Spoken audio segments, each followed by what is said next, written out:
اسلام کے عقیدوں میں سے ایک عقیدہ ہے اللہ تعالیٰ رازق ہے۔ رازق کیا معنی ہے؟ رزق دینے والا۔ تو اگر آپ کا ہے کہ ویسے تو والدین کو بھی رازق کہتے ہیں نا، کیونکہ وہ کیا کرتے ہیں؟ اولاد کے لیے رزق کماتے ہیں، تو وہ مجازی رازق ہے۔ ان کو اللہ تعالیٰ نے جو طاقت دی ہے نا وہ استعمال کرتے۔ اگر وہی والدین کے اور شل ہو جائے، ان کے ہاتھ پاؤں اعضاء کام چھوڑ دے، کما سکیں گے؟ نہیں کما سکتے۔ تو اللہ تعالیٰ رازق کیا معنی؟ حقیقی رازق اللہ تعالیٰ ہے۔ رازق رزاق، رزاق میں بہت زیادہ رزق دینے والا۔ کیا معنی؟ کہ بعض لوگ کو زیادہ دیتے ہیں، بعض لوگ کو کم دیتے ہیں۔ کسی پر رزق تنگ کرتے، کسی پر رزق کشادہ کرتا ہے۔ تو یہ ہمارا عقیدہ ہے اللہ تعالیٰ کے متعلق۔ اور دنیا میں جو بھی چیزیں نا، جو بھی مخلوق ہے، چھوٹی ہو بڑی ہو، خشکی میں ہو بری میں ہو، یا کیا ہو بحری ہو، سب کو اللہ تعالیٰ رزق دیتا ہے۔ رزق وہ حلال کا ہو یا حرام کا ہو، سب کیا کہلاتا ہے؟ رزق کہلاتا ہے۔ اور قرآن کریم میں ارشاد ہے اعوذ باللہ من الشیطان الرجیم وما من دابۃ فی الارض الا علی اللہ رزقها۔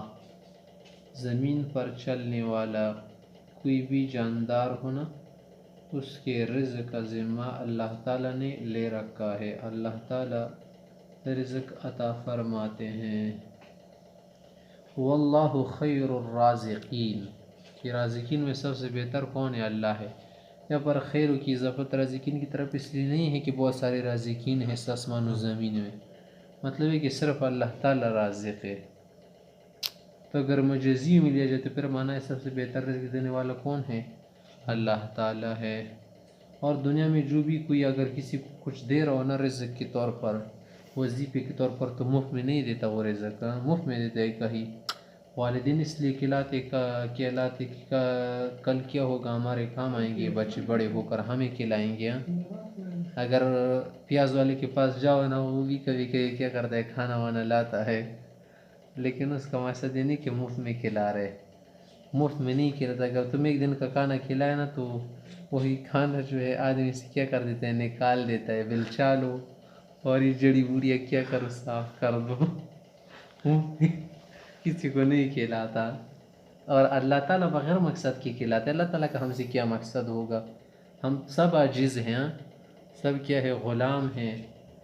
اللہ تعالیٰ کیا ہے؟ خالق ہے، رازق ہے، مالک ہے، بغیر مقصد کے، بغیر علت کے، بغیر غرض کے کھلاتے ہیں۔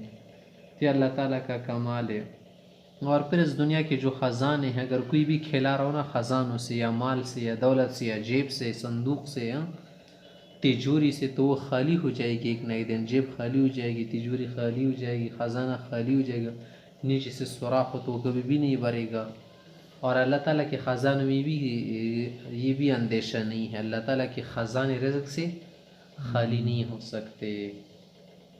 اس کے خزانے ہر وقت کیا ہے؟ بھرے ہیں، اس میں کوئی کمی نہیں آ سکتی۔ اللہ تعالیٰ کے ایک حدیث میں ارشاد ہے پیغمبر اسلام کی، 40 نووی میں ہم نے وہ حدیث پڑھی تھی نا، اللہ تعالیٰ فرماتے اگر تم سب ایک جگہ جمع ہو جاؤ نا، مجھ سے اپنی تمنا کے مطابق مانگو، اور پھر اس سے مزید بھی تمہیں دو، تو میرے خزانے میں اتنی کمی بھی نہیں آتی، اتنا کہ ایک چڑیا اگر سمندر میں کیا کرے، چونچ داخل کر کے جتنا وہ پانی نکالتا ہے نا ایک مرتبہ میں، اتنی کمی بھی نہیں آتی۔ کہ اگر ایک سوئی ڈبوئی جائے نا، پھر اس سوئی کے ساتھ جو پانی اوپر چڑھاتا ہے، اتنی کمی بھی نہیں آتی۔